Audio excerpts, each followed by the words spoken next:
사도행전 13장 4절부터 12절까지의 말씀입니다. 저와 여러분들이 한 절씩 교독하시도록 하겠습니다. 제가 먼저 4절 읽겠습니다. 두 사람이 성령의 보내심을 받아 실루기아에 내려가 거기서 배 타고 구브로에 가서 살라미에 이르러 하나님의 말씀을 유대인의 여러 회당에서 전할세 요한을 수행원으로 두었더라. 온 섬 가운데로 지나서 바보에 이르러 바예수라 하는 유대인 거짓 선지자인 마술사를 만나니 그가 총독 서기오 바울과 함께 있으니 서기오 바울은 지혜 있는 사람이라 바나바와 사울을 불러 하나님의 말씀을 듣고자 하더라. 이 마술사 엘루마는 이 이름을 번역하면 마술사라. 그들을 대적하여 총독으로 믿지 못하게 힘쓰니 바울이라고도 하는 사울이 성령이 충만하여 그를 주목하고 이르되 모든 거짓과 악행이 가득한 자요 마귀의 자식이요 모든 의의 원수여 주의 바른 길을 굽게 하기를 그치지 아니하겠느냐. 보라 이제 주의 손이 내 위에 있으니 내가 맹인이 되어 얼마 동안 해를 보지 못하리라 하니 즉시 안개와 그를 덮어 인도할 사람을 두루 구하는지라. 다 함께 읽겠습니다. 이에 총독이 그렇게 된 것을 보고 믿으며 주의 가르치심을 놀랍게 여기니라. 아멘. 자리에 앉겠습니다. 여러분, 대한민국 국민들이 크게 착각하며 살아가고 있는 사실이 한 가지가 있습니다.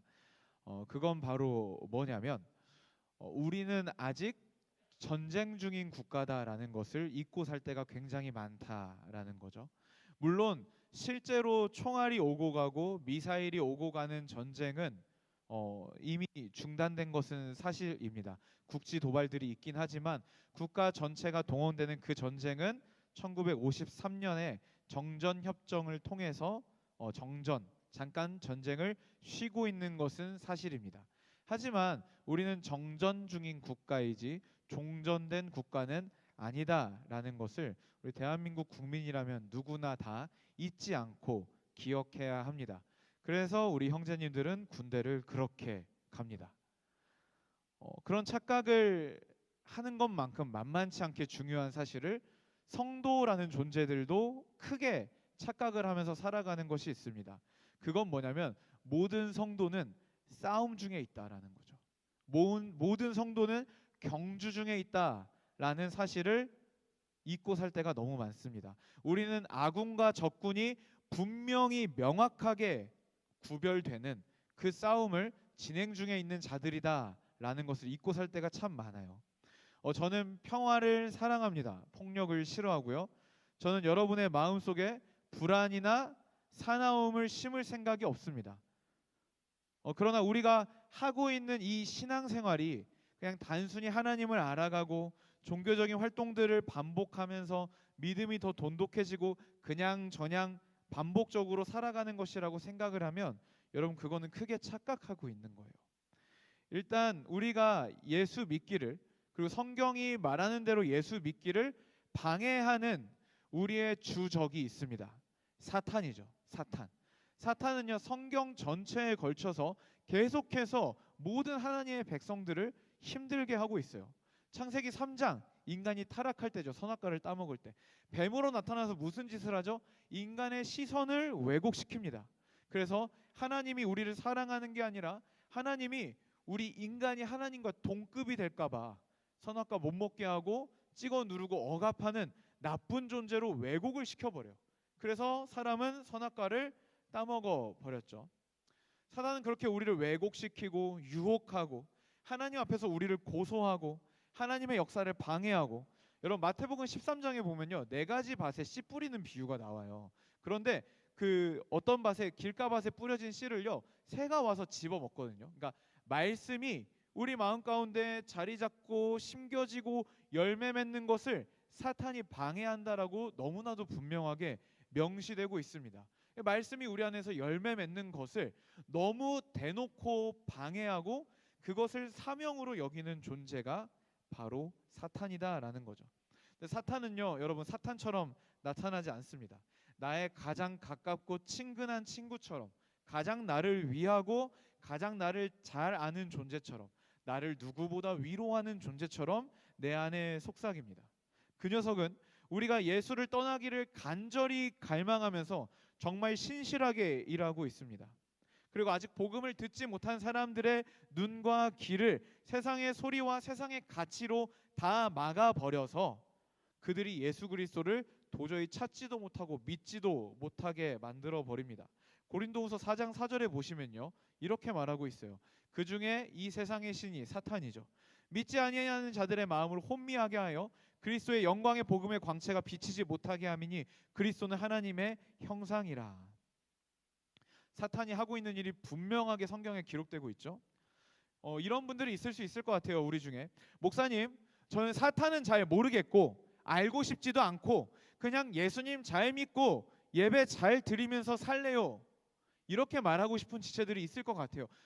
여러분, 제 마음이 그 마음이에요. 그러니까 그냥 사탄을 몰라도 되고 예수님 잘 믿고 예배 잘 드리고 살 수 있으면 저도 그렇게 살고 싶습니다. 근데 여러분, 사탄 나 걔는 신경 안 쓰고 그냥 나는 예수님 잘 믿고 그냥 예배 잘 드리고 신앙생활 잘하면서 살래요, 이게 얼마나 말이 안 되는 말이냐면요, 하루에 10만 원 버는 사람이 있다고 해봅시다. 근데 그 사람이 취미생활이 있어요. 취미생활이 좀 묘합니다. 취미생활이 도박이에요. 그래서 하루에 10만 원 버는 사람이 있는데 하루에 15만 원씩을 매일 날려요. 그러면서 그 사람이 뭐라 그래요? 나는 지출은 통제하지 않고 그냥 내가 열심히 돈 모아서 부자가 될래 하고 말하는 것과 똑같아요. 그 사람이 여러분 진짜 부자가 되려면 어떻게 해요? 도박을 끊어야죠. 매일 줄줄줄줄 돈을 세게 하는 그 요인을 틀어 막아야지 부자가 될 수 있잖아요. 그런데 우리가 사탄을 인식하지 않고 사탄을 신경 쓰지도 않고 그냥 좋은 신앙인이 되겠다, 하나님의 좋은 자녀가 되겠다, 이건 정말 여러분 말도 안 되는 거예요. 저는 여러분들이 정말 사탄에게 이를 갈고 막 전사가 되고 막 다들 싸나워지기를 바라는 것이 아닙니다. 저는 여러분들이 너무나도 온유하고 여유 있고 예수 그리스도의 성품을 닮아서 정말 그냥 쿡 찌르면 사랑이 나오는 그런 사람들이 됐으면 좋겠어요. 저도 그런 사람이 되고 싶고요. 그런데 우리가 그런 사람이 되기 위해서는요, 분명히 우리의 대적인 사탄을 제대로 바라보고 그 사탄이 우리에게 무슨 짓거리를 하는지, 우리가 그 사탄을 어떻게 이겨내야 하는지, 이거에 대한 대책이 없이는 우린 좋은 신앙인이 될 수 없다라는 겁니다. 사탄이 우리에게 다가오고 우리에게 하는 행동에 대해서 그것을 차단하고 싸워야 한다, 성경에 그런 말씀이 어디 있어요? 라고 생각하시는 분들이 있을까봐 좀 몇 가지 그냥 패키지로 준비해봤습니다. 보여주세요.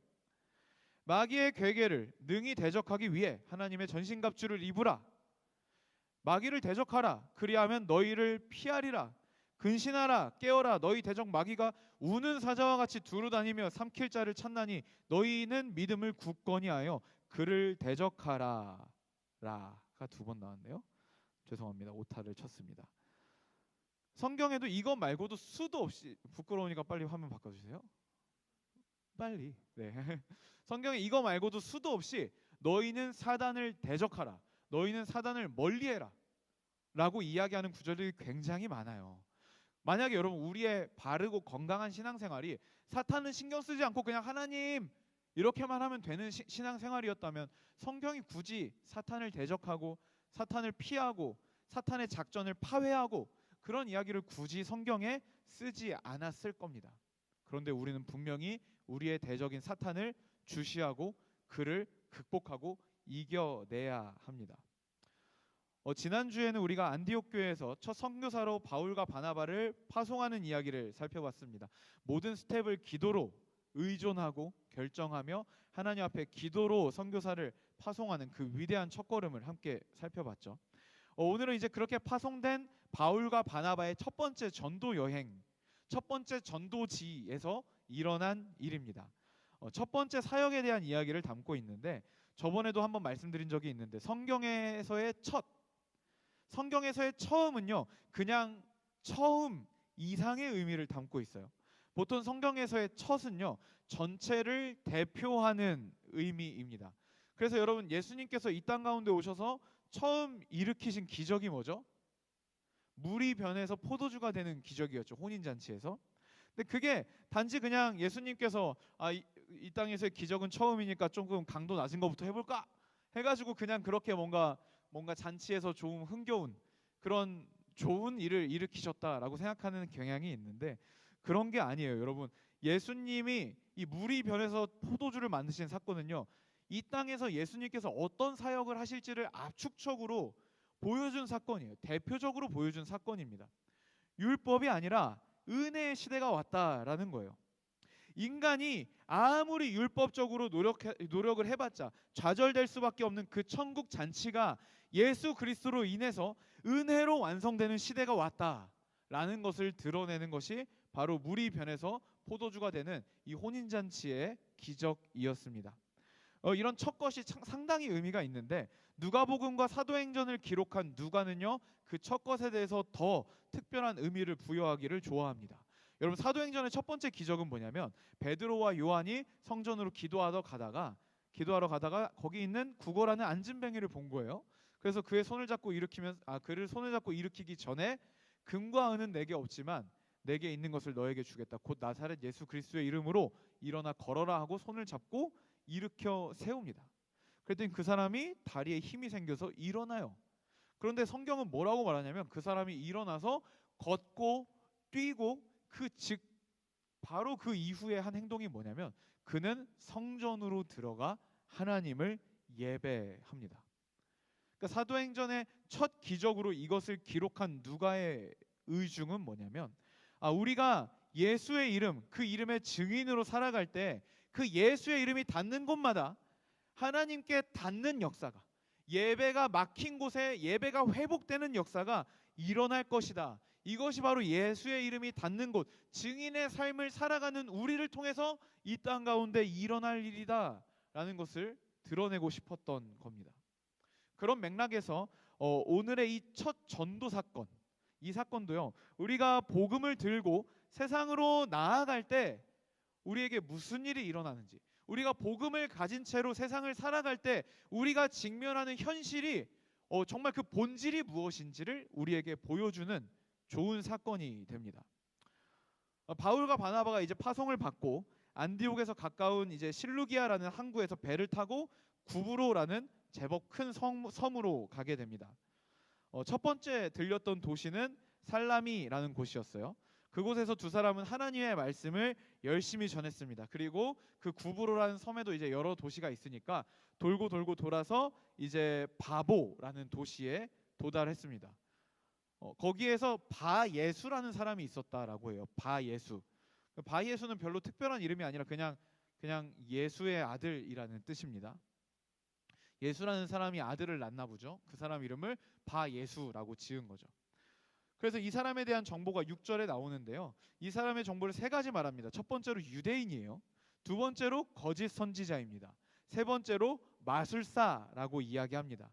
그러니까 이 사람의 정체는 뭐냐면 하나님과 상관없이 그냥 그 당시에 고대 근동 지방에 마술과 주술에 능해서 그냥 정치 권력과 결탁해 있는 그런 주술사들, 약간 그런 사람으로 이제 서기오 바울이라는 총독 곁에 이제 밀착해 있던 마술사였다라고 보면 될 것 같습니다. 이런 일들은 그 당시에 굉장히 흔한 일이었죠.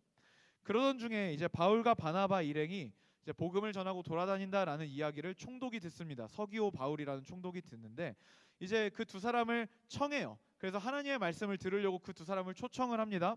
그래서 이제 바울과 바나바가 이제 그 복음을 전하고 있는데 이 바예수라는 이 마술사가 최선을 다해서 자신의 논리와 자신의 능력과 어떤 모든 것을 다 동원해서 이 복음을 듣지 못하게 하고 있는 거예요. 이 서기오 바울 총독이 복음을 듣고자 두 사람을 초청했는데 옆에서 이 사람이 바예수가 계속 회방질을 하고 있는 거예요. 그래서 헬라어 원문을 보면요, 미완료 과거 시제에 쓴 동사와 현재 분사 동사가 같이 나와요. 이게 뭐냐면 과거부터 꾸준히 계속해서 반복적인 행동을 할 때 이런 시제를 사용하거든요. 그러니까 바울과 바나바가 복음을 전하러 딱 왔을 때부터 이 주술사는 계속해서 옆에서 회방질을 한 거예요. 그런 건 나도 할 수 있어요. 죽었다 살아난 게 어디 있어요? 그건 말도 안 돼요. 그 사람 알고 봤더니 죽었다 살아난 게 아니라 제자들이 시체 훔쳤다는데요. 옆에서 온갖 회방질을 계속한 거예요. 그때 이제 그 상황을 견디던 바울이 이제 견디다 못해 9절에 이렇게 반응을 하기 시작합니다. 9절 보여주세요. 바울이라고 하는 사울이 성령이 충만하여 그를 주목하고, 이게 바울의 이 대응이요, 참 우리로 하여금 생각할 거리가 참 많게 하는 대응이에요. 일단 바울은요, 자신의 일을, 그것도 주를 위한 복음의 일을 방해하는 사람에게 혈기 충만으로 대하지 않았어요. 분노 충만으로 대하지 않았어요. 저 같으면 나는 초청받아서 왔잖아요. 초청받아서 와가지고 복음을 전하고 있는데 옆에서 계속 이런 표현 죄송한데 전문 용어를 사용해야 돼가지고 겐세이를 넣어버리면 다른 표현이 생각이 안 나요. 계속 그렇게 넣어버리면 여러분 화가 나요, 안 나요? 저 같으면 딱 정색하고, 저기요, 나가주실래요? 그리고 서기오 바울한테, 와 진짜 뒤에 진짜 재밌는 얘기인데 이 사람 때문에 내가 말을 못하겠다고, 내보내주실래요? 나 말 안 해, 나 말 안 해. 이런 식으로 해가지고 이 사람을 내보내든, 아니면 진짜 확 화를 내가지고 그냥 조용히 만들든, 어떻게 해서든지 좀 이 사람을 어떻게 했을 것 같은데, 이 사도 바울은요, 성령이 충만하여 그를 주목합니다. 분노가 충만하여 주목하지 않고 혈기가 충만하여 주목하지도 않아요. 성령이 충만하여 성령의 관점으로 이 사람을 보기 시작합니다. 그리고 나서 그를 주목한 이후에 10절에 이렇게 이야기합니다. 다 같이 읽어볼까요? 시작.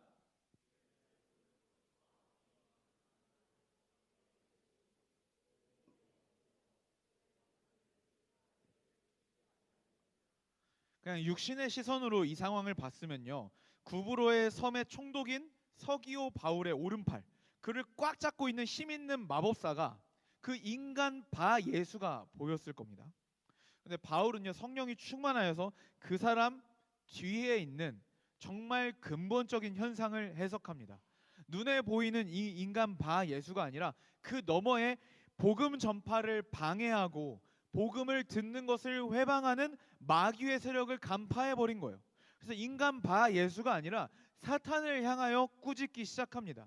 거짓과 악행이 가득한 자요, 마귀의 자식이요, 모든 의의 원수요라고 그 뒤에 서 있는 마귀의 존재를 정확하게 끄집어냅니다.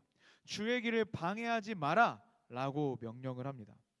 그리고 나서 11절에 바 예수에게 그렇게 이야기합니다. 보라, 이제 주의 손이 내 위에 있으니 네가 맹인이 되어 얼마 동안 해를 보지 못하리라. 맹인이 된다는 거죠. 일정 시간 동안. 그 사람은 얼마 동안 앞을 보지 못하는 사람이 되어 버렸습니다. 그러니까 여기서 바 예수가 일정 기간 동안 맹인이 된 것은 빛 대신 성령님의 충만함으로 어둠의 실체를 드러낸 거예요. 총독이 이걸 다 보고 있었죠. 총독이 이걸 다 보고 있으니까 오히려 바울과 바나바가 하는 말을 믿기 시작해요. 복음을 믿어요. 그리고 주의 가르침을 놀라움으로 받는 역사가 일어나게 됩니다. 오늘은 서두에서 말씀드린 것처럼 열방을 향한 초대교회의 첫 번째 선교 사역을 담고 있어요. 누가는 이 이야기를 책에 담으면서 예수의 증인들이 복음을 증언하고 전하기 위해서 세상 가운데로 나아갈 때 마주치는 사건들의 본질이 무엇인지를 우리에게 분명하게 밝히고 있습니다. 그것은 바로 뭐냐면 눈에 보이지 않는 영적 전쟁이 있다라는 겁니다. 여러분, 저를 뭔가 신비적이고 이상한 이야기를 하는 목사라고 생각하시면 굉장히 곤란합니다. 여기서 여러분 눈에 보이지 않는 영적 전쟁이 있다라는 걸 여러분들이 인정하지 않는다면 여러분 이건 정말 너무너무 성경을 못 배운 거예요. 성경은요, 영적인 세계를 수도 없이 말합니다. 눈에 보이지 않는 공중 권세 잡은 자 사탄을 수도 없이 이야기합니다.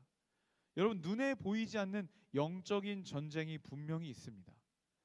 이 세상이, 지금 우리가 살아가는 이 사회가 눈에 보이는 걸 전부라고 믿기 때문에 그 속에 살아가는 우리도 어느 순간 눈에 보이지 않으면 허구요, 비상식이요, 비이성이라고 치부하는 경향이 있어요. 근데 여러분, 그거는 아니에요. 그렇게 생각하면 여러분 구원, 영생, 천국과 지옥 뭘 믿을 수 있겠어요, 우리가? 그렇지 않습니다. 눈에 보이지 않는 영적인 세계는 분명히 있고 눈에 보이지 않는 영적인 전쟁도 분명히 있습니다. 우리가 복음을 들고 나아가는 곳은요, 빛과 어둠의 영적 전쟁의 현장이다라는 것을 이야기하고 있어요. 이것을 우리가 인지하고 있건 인지하지 않고 있건 관계없이 이것은 사실입니다. 누군가는요, 이 사실을 인지해서 영적인 싸움을 이미 싸우고 있는 사람이 있을 수도 있을 것 같지만, 어떤 누군가는요, 이미 완전히 전의를 상실해서 사탄이 하라는 대로 자신의 욕구와 자신의 만족과 자신의 감정에 철저히 순종하고 종되어 살아가고 있는 사람도 우리 중에 굉장히 많을 거예요. 여러분, 사탄은요, 여러분들에게 와가지고 갑자기 피를 이렇게 보여주면서 내가 너한테 능력을 줄 테니까 너는 이제부터 내 하수인을 해라 라고 계약을 맺지 않아요. 사탄은 그렇게 접근하지 않아요. 우리에게 와서 우리를 위하는 척합니다. 그래, 네 감정대로 해. 그래, 네 본능대로 해. 그래, 그렇게 해. 남들 다 그렇게 살아.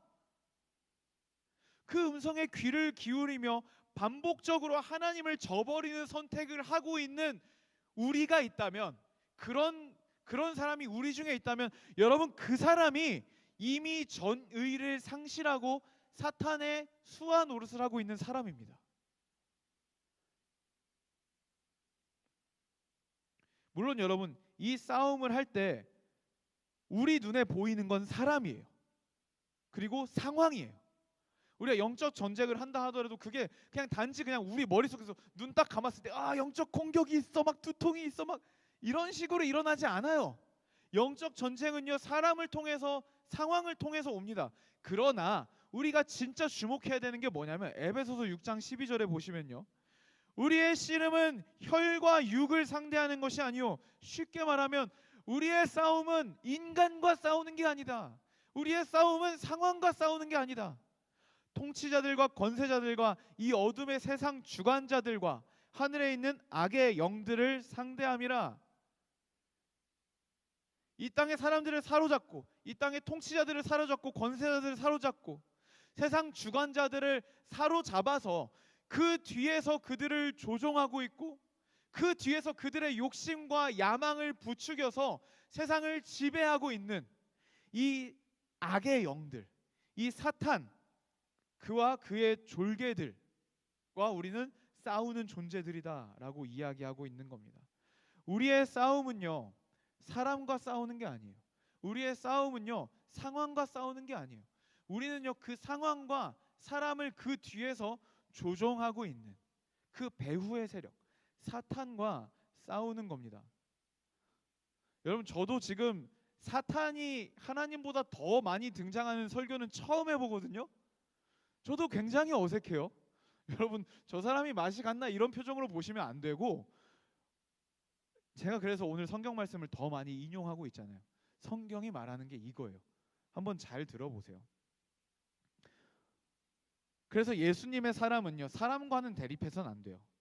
예수의 이름을 들고 싸나워져서는 안 돼요. 가끔 가다가 우리가 볼 때 저 사람 왜 저래 싶은 크리스찬들이 있죠. 길에서 막 싸우고, 막 전도하다 싸우고, 막 절에 가서 막 중들한테 막 회개하라고 막 싸납게 얘기하고. 우리의 싸움은 그게 아니에요. 우리의 싸움은 그게 아닙니다. 사람과 싸우지 않아요. 왜냐하면 우리의 싸움은요, 복음 전파를 방해하는 그 사람, 그 문화, 그 제도, 그 사상 뒤에 있는 어둠의 세상 주관자 사탄이기 때문입니다. 우리의 주적은 사탄이라는 거죠. 자, 그러면 여러분, 여기까지는 우리가 잘 알겠어요. 우리는 보이지 않는 영적인 싸움을 싸우는 사람이구나. 우리는 영적인 싸움을 쉴 수 없는 사람이구나. 그러면은 그건 알겠는데, 그럼 우리는 어떻게 그 싸움을 싸워야 하는가? 어떻게 그 영적 전쟁을 싸우면 좋은가? 그 모범을 우리가 오늘 바울 사도를 통해서 찾아볼 수 있습니다. 네, 일단 첫 번째 레슨입니다. 성령 충만함으로 빛 가운데 거한다. 성령 충만함으로 내 속을 빛으로 가득 채워야 돼요. 여러분, 영적 전쟁, 이거 사실 너무 어렵게 생각하실 필요 없어요. 죄의 유혹을 받아요. 그거 영적 전쟁이에요. 죄의 유혹을 받아. 이게 하나님 기뻐하시는 게 아닌 걸 알면서도 막 그걸 선택하고 싶은 욕구가 막 올라와요. 그 현장이 영적 전쟁이에요. 여러분, 그런데 우리 대부분이 지금 영적 전쟁을 어떻게 치르고 있냐면, 이게 가장 큰 실수예요. 여러분, 죄가 찾아왔어요. 죄의 유혹이 찾아왔어요. 그럼 여러분 우리는 보통 어떻게 해요? 하나님 그 유혹을 이기게 해주세요. 유혹을 이기게 해주세요. 유혹을 이기게 해주세요. 그러면서 계속 그 유혹만 보고 있어요. 계속 그 유혹만 보고 있어요. 그럼 여러분 우리는 그 유혹을 이길 수 없어요. 그 유혹에 우리는 결국엔 질 수밖에 없습니다. 좋은 싸움을 보여주신 선배님이 한 분 또 계시죠. 창세기에 나오는 요셉 형제님. 요셉 형제님 우리 보디발의 아내분이 요셉 나와 함께 동침하자고 왔어요.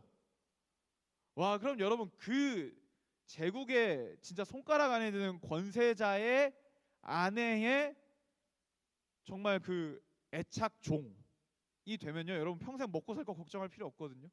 그리고 여러 가지 유혹이 있었을 수 있을 거예요. 근데 요셉이 거기서 안 돼요 안 돼요 하고 그 자리에서 계속 버텼으면 여러분 요셉은 결국에는 보디발의 아내의 요구대로 정말 하면 안 되는 행동을 했을 거예요. 요셉 어떻게 해요? 옷을 자꾸 잡으니까 옷을 버려두고 가버리잖아요. 여러분 우리는 유혹거리를 너무 많이 묵상해요. 너무 많이 주목해요. 자꾸 생각해요. 그러면서 이기게 해달래요. 틀렸다는 거죠. 영적 싸움의 첫 번째 원리는요, 성령 충만함으로 빛 안에 거하는 겁니다.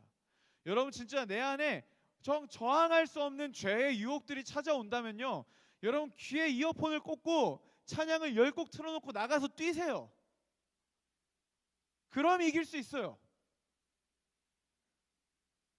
뛰고 들어왔는데 이어폰을 벗는 순간 또 그 유혹이 찾아온다. 들뛴 거야. 더 뛰세요. 10곡 더 듣고 오세요. 기도하시고. 그러니까 우리의 영적 싸우는 방식은 싸워야 될 그 사탄을 지나치게 묵상하는 게 아니에요. 그 죄를 지나치게 묵상하는 게 아니에요. 오히려 우리에게 이미 허락된 그 빛, 예수 그리스도 그 아름다우신 분, 하나님의 영광, 그 은혜, 그거에 주목하는 게 우리가 싸움을 싸우는 첫 번째 방식입니다. 여러분 그러니까 우리 너무 미련하게 당하지 말자고요. 죄의 유혹이 찾아올 때 자꾸 죄를 묵상하다가 결국에는 죄랑 뒤엉켜가지고 결국엔 죄와 내가 하나가 돼버리는 그런 경우를 얼마나 많이 보는지 몰라요. 여러분 죄의 유혹이 찾아온다, 영적 싸움이 찾아온다, 그러면 외우세요. 기본적으로 우리가 해야 될 건 하나님을 찾는 겁니다. 하나님 앞에 나아가는 거예요. 하나님, 오늘도 주님께서 나에게 공급하시는 그 놀라운 은혜의 역사 없이는 나는 이 죄의 유혹을 이길 수 없습니다. 그렇게 성령의 빛으로 내 안을 가득 채우는 거예요. 다시 한번 예수 그리스도께서 내 안에 왕이 되시고 그분의 통치가 온전히 작동되기를 간절히 바라는 거예요. 빛에 집중해야 한다라는 거죠. 자, 그렇게 1단계가 끝났으면 2단계 두 번째 레슨이 기다리고 있습니다. 우리의 적이 누군지를 직시한다라는 겁니다. 우리의 적이 누군지를 직시해야 돼요. 이건 사실 첫 번째 성령 충만함이 잘 되면 거의 자동으로 되긴 합니다. 그런데 여러분 우리는 많은 영적 싸움의 현장에서 사람에게 집중하거나 상황에 집중하다가 패배하는 경우가 꽤 많이 있습니다. 예를 한 가지 들어보겠습니다. 거듭되는 사람의 배신을 당하고 있다고 생각해 보세요. 내가 갑자기 너무 사랑하는 사람 3명한테 동시에 빠바박 배신을 당했다고 생각해 보세요. 그럼 우리 눈에는요, 나를 배신한 A, B, C가 보여요. A는 이러면 안 되는데 나를 배신했고, B는 진짜 이러면 안 되는데 나를 배신했고, C는 진짜 이러면 안 되는데 나를 배신했어. 이것만 생각이 들어요. 그 괘씸함, 그 분노, 그 화, 그 상처, 이런 것들이 우리를 가득 채우려고 시도를 합니다. 그런데 그때 우리가 성령 충만함으로 다시 이 상황을 바라봐야 돼요. 그럼 예수는 용서를 말씀하세요. 그리고 우리에게 알려주십니다. 사탄이 나를 무너뜨리려고 내 가장 약한 부분으로 공격해 들어왔다라는 것을 깨닫게 하세요. 그때부터 여러분 그걸 깨닫고 그렇게 하나님 앞에 전쟁을 선포하잖아요. 그럼 놀라운 일이 생깁니다. 나를 배신한 A, B, C가 별로 크게 안 보여요. 별로 크게 안 보여. 더 이상. 그 전에는 이 정말 적을 확실히 인지하기 전에는, 성령 충만을 얻기 전에는 A, B, C가 미워 죽겠어요. 그런데 성령의 충만함을 받고 이것은 나를 넘어뜨리려는, 지금 중요한 결단을 하고 나아가고 있는 나를 넘어뜨리려는 사단의 작전이구나. 그 사단의 농간에 내 친구 A와 B와 C가 안타깝게도 이용당했구나. 아이고야. 그렇게 되면요, 여러분 A, B, C가 미워지지 않아요. 사탄이 죽일 듯이 미워집니다. 기도하게 되는 거예요. 하나님, A, B, C를 긍휼히 여겨 주십시오. 여러분 이게 주적을 확실히 직시하는 아주 좋은 예입니다. 상황 매몰되지 않아요. 사람 시선 다 뺏기지 않아요. 성령 충만함으로 이 상황을 다시 바라보면 그 뒤에 있는 배우의 세력에게 우리의 화력을 다 집중할 수 있게 돼요. 이게 영적 싸움의 두 번째 레슨입니다. 근데 여러분 주의사항이 있어요. 제발 부탁인데 모든 상황을 영적으로 해석하지 마세요. 지나가다 내가 누구 발을 밟았어. 그럼 어떻게 해야 돼요? 사과를 하세요. 사과를. 제발 사과를 하세요. 여러분들이 뭔가 잘못했어요. 사과하세요. 사과할 때 제발 하나님, 사탄 이런 얘기 하지 말고 누구야? 내가 이래서 미안해 라고 하세요. 그게 가장 정직한 사과예요. 사과하고 회개하세요. 제발 영적 전쟁 탓 좀 하지 마세요. 그러다가 진짜 정신병원 가는 거예요. 모든 상황을 영적 전쟁의 관점으로 막 본다. 혹시 주변에 그런 분들 있으면 제보 좀 해주세요. 깊은 상담이 필요합니다. 두 번째 주의사항은 뭐냐면요, 여러분 사탄도 억울할 것 같아. 이쯤 되면 지가 못 나가지고 지가 다 망쳐버렸는데 하나님, 사탄 새끼가 또 나를 넘어뜨렸습니다. 아니요 여러분, 그거는 하나님 앞에서 함께 사탄을 욕할 게 아니고 그냥 머리를 꼬라박고 회개할 일이에요. 하나님 죄송합니다. 잘못했습니다. 사과는 반드시 해라. 두 번째, 사탄 탓 좀 그만해라. 네가 자기 부인하지 않은 탓이다 라는 거죠. 이거는 주의사항입니다. 자, 그리고 마지막 세 번째 레슨 다 같이 읽어볼까요? 시작. 자기를 부인하고 승리에 순종을 한다. 바울의 입장에선 그냥 서기오 바울이 막 복음을 듣고 싶어 해도 옆에서 계속 이러면은 짜증 날 수 있어요. 그러면 됐다 가자 그냥 갈 수도 있어요. 하지만 바울은요, 자신의 뜻과 감정대로, 자신의 상한 자존심대로 움직이지 않아요. 자기를 부인해요. 그리고 승리를 선택합니다. 그 승리는요, 순종입니다. 여러분 영적 전쟁의 승리에는 뭘까요? 어떻게 됐을 때 내가 이겼다라고 선언할 수 있을까요? 나 이겼어. 어떤 경우에 영적 전쟁에서 승리를 선언할 수 있을까요? 진짜 쉬워요. 순종했을 때 그게 이긴 겁니다.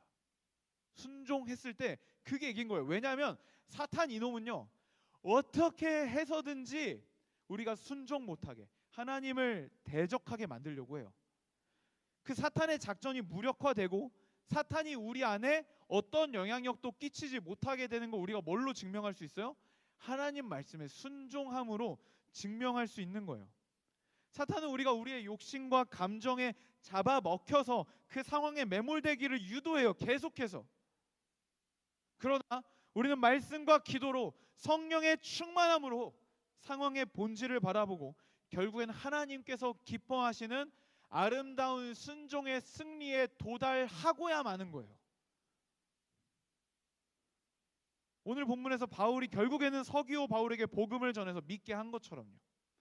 여러분 신앙생활이 지루하다, 반복적이다라고 말하는 사람들이 있어요. 일주일에 한 번씩 와서 예배 드리고 때 되면 수련회 가고 때 되면 뭐하고 왜 지루한지 아세요? 싸움을 싸우지 않기 때문이에요. 나는 영적인 싸움을 싸우지 않아도 너무 평안하게 교회 잘 다녔는데 모태신앙, 그 왜 그런지 알아요? 왜 아무런 싸움이 없는데도 교회 잘 다녔는지 알아요? 사탄이 여러분들을 건들 이유가 없어요. 살아있지 않으니까. 내가 살아있지 않으면 사탄이 나를 건들 이유가 없어요. 사탄에게 위협이 되는 존재가 아니었던 거죠. 근데 여러분 저 요즘 제가 몇 주 전에 얘기했잖아요. 참 부끄럽게도 기도를 최근에 또다시 각성했다. 근데 그 다음부터 여러분 제 삶이 평안하냐? 전쟁 같습니다. 평안하지 않아요. 물론 감당 가능한 선이에요. 다. 제가 공동체를 위해서 진짜 살아있는 기도를 시작했어요. 손을 들고 나무마다 숲마다 적어낸 기도 제목을 가지고 부르짖기 시작했어요. 근데 여러분 진짜 놀라운 건 뭐냐면요, 그 뒤로 공동체가 너무 시끄러운 거예요. 사건, 사고, 트러블, 넘어짐, 뭐 하나 쉽게 되는 게 없는 거예요.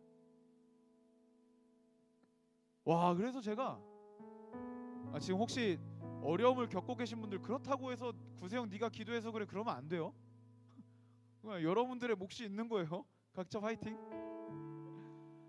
그래서 그렇게 기도를 시작하고 기도를 정말 다시 회복한 다음부터 이런 일들이 일어나는 걸 보면서 회개했어요. 회개. 하나님, 제가 그동안 그다지 위협적이지 않은 목사였나 봅니다. 제가 그동안 지 열심만 의지하는, 사탄이 봤을 때는 별로 신경 쓸 게 없는 목사였나 봅니다. 죄송합니다. 하나님, 물러서지 않고 나는 기도로 끝을 보겠습니다. 승리하겠습니다. 다만 이 기도의 승리의 전리품을 나뿐만 아니라 우리 공동체, 우리 지체들도 다 같이 거두게 해주십시오. 그렇게 해서 영적인 전쟁을 싸우고 있어요. 사랑하는 여러분, 우리는 전쟁 중에 있습니다. 우리 모두는요, 그리스도인이 되기로 결정한 순간부터 사단의 타겟이에요. 사단은 우리를 넘어뜨리려고 발버둥 치고 있습니다. 그런데 우리는 그 존재를 인지하지도 않고 대적하지도 않고 싸우지도 않고 그 녀석이 속삭이는 그 이야기가 나를 위하는 이야기라고 착각하면서 그렇게 종노릇하고 있는 거예요. 억울하지 않아요?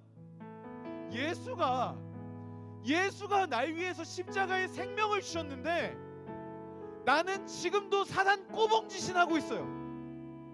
화가 나지 않습니까? 제가 그래서 결심한 게 있어요. 하나님, 내가 멋있게 순종하고 하나님의 위대한 종은 못 될지언정 내가 죽어도 사단 기뻐하는 짓을 하지 않겠습니다. 내가 죽었다 깨어나도 사단 기뻐하는 선택은 하지 않겠습니다. 억울해서, 화가 나서, 나를 사랑하셔서 생명을 주신 그분의 그 십자가의 은혜를 내가 능멸하고 있는 것 같아서 화가 나서 그렇게 영적 싸움을 결단하며 나아갔던 기억이 있습니다. 사랑하는 여러분, 매 주일 은혜 받고 결단하고 돌아서면 넘어지고 언제부터 이게 당연한 게 된 겁니까? 언제부터 이게 우리 삶에 당연하게 된 거예요? 아니요, 자라나야죠. 매 주일 자라나야죠. 왜 돌아서면 넘어지는 게 당연한 게 돼버린 거예요? 아니에요. 왜 돌아서면 넘어지고 1년이 지나도 2년이 지나도 5년이 지나도 그대로 혹은 퇴보를 하는지 아십니까? 우리의 신앙이? 우리가 마땅히 싸워야 되는 싸움을 포기했기 때문이에요. 여러분, 저는 신비주의자가 아닙니다. 저는요, 성경만 정확무원 하나님의 뜻이라고 그 사실에 생명을 건 목사예요. 신비주의자 아니고요, 제가 지금 귀신 신하라 까먹는 소리 하는 거 아니에요. 성경에 나와 있어요, 영적인 싸움이. 그리고 그 싸움을 최선을 다해서 싸워 나가는 것이 군사로 부르심을 받은 우리의 몫이다라고 성경은 분명히 얘기하고 있습니다. 하나님의 전신갑주를 취하라고 얘기하고 있습니다. 무장을 하고 살아가라고 얘기하고 있어요. 하지만 우린 어떻죠? 무장하고 있나요? 싸우고 있나요? 싸움이 이어지고 있나요? 만약에 우리가 그렇지 않다면 여러분, 깨어납시다. 진짜 예수 그리스도의 좋은 군사가 됩시다. 그래서 진짜 깨어나서 무기력하고 우울하고 침체되어 있는 우리의 신앙생활과 삶을 찢어버리고 힘있게 일어나서 예수의 군사답게 그분의 뜻을 이 땅 가운데 이루어드리고 그분과 교제하는 생명을 누리며 그 순종의 걸음걸음을 능력있게 걸으시기를 주님의 이름으로 축복합니다. 여러분, 한 가지 감사한 사실은요, 예수님 이미 승리하셨습니다. 다 이루셨어요. 그래서 여러분, 우리의 승리는 결정이 되어 있습니다. 우리를 그 빛으로 채울 때 우리는 승리하게 됩니다. 그래서 우리 좀 더 그 빛에 집중하며 어둠을 절대 집어삼킬 수 없는 그 빛을 더욱더 신뢰하고 의지하며 하루하루를 살아가는 저와 여러분들이 되시기를 주님의 이름으로 축복합니다.